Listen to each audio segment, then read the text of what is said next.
All right. Well, Vice President Joe Biden holds a slight edge against President Donald Trump in the fight for the White House, but still no results. A few close states outstanding, though, getting a little bit more clarity on how these states may break. And we're joined now by Yahoo Finance's Jessica Smith for the latest. Vice President Joe Biden is moving closer to that 270 electoral votes this morning, but there is still a path for President Trump in this. Either candidate could ultimately win here. Vice President Biden has 264 electoral votes, and President Trump has 214, according to the Associated Press. We are waiting for results in Pennsylvania. That is a big one. If Biden wins the Commonwealth and it's 20 electoral votes, that's all he needs. Now, President Trump's lead in Pennsylvania has narrowed in the last few hours overnight. It now stands at about 164,000, and there are still votes that need to be counted, including mail-in ballots, which have trended heavily toward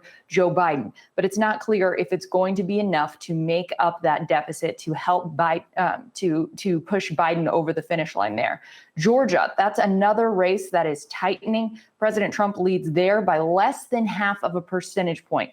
We saw in Michigan and Wisconsin, as more and more mail-in ballots, absentee ballots were counted, then Biden started to pick up those votes. He started to narrow President Trump's lead. He ultimately came back.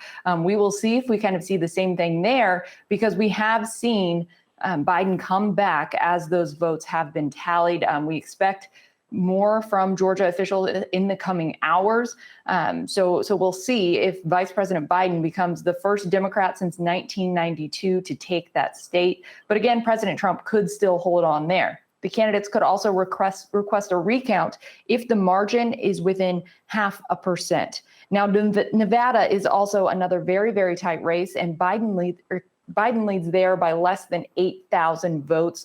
We expect officials to release more results at noon today. And then finally, according to the Associated Press, Arizona has been called for Biden, but there is some question about that. The Trump campaign has said that call was a mistake.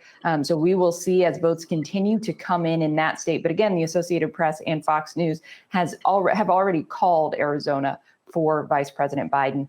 President Trump has been tweeting some baseless claims throughout the night, accusing Democrats of trying to steal the election with mail-in ballots, but there is no evidence of any wrongdoing. And election officials say they are just counting the legally cast ballots.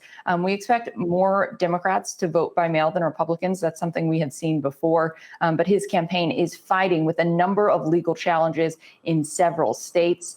Vice President Biden says he remains confident that once everything is said and done, he will be the winner, but we will see. Neither candidate has any public events scheduled today, but we'll keep you updated if we do eventually hear from President Trump or Vice President Biden.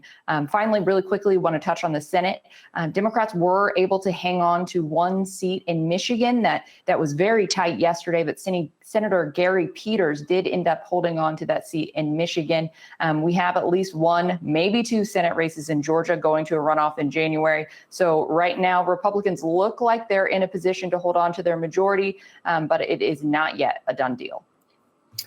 And Jess, you kind of took the next question from me there. I was going to ask about the Senate races, but I suppose that at some point in the next 36 hours, maybe the national attention will turn more closely to those, because at least, certainly from my vantage point, that's kind of gotten lost in the shuffle, which, you would expect. The presidency is not yet decided. But I think that especially the vote, with the Ossoff race in Georgia going to a runoff has certainly been an interesting development for Democrats in the last 12 hours or so. Yeah, I think that's definitely the case. I think that the Senate has also not really been in focus because Democratic lawmakers were really hoping for a blowout in the Senate. That was kind of expected, that Democrats might be able to take over the Senate, and that would be pretty clear early on in the election night, but that just wasn't the case. And it looks like Republicans are in a good position there. There are 4 races outstanding, and Republicans are just performing better than they were expected to. So you don't have that level of question about what's really going to happen unless we see those 2 Georgia races, already know one. Depending on how things shake out, that could leave us until January before we really know who controls the Senate. But we will see here in the next day or two. All right, Jeff Smith, with the latest of all the goings on and all the races across the country. Of course, we'll keep you updated here on Yahoo Finance throughout the day as we get developments. All right.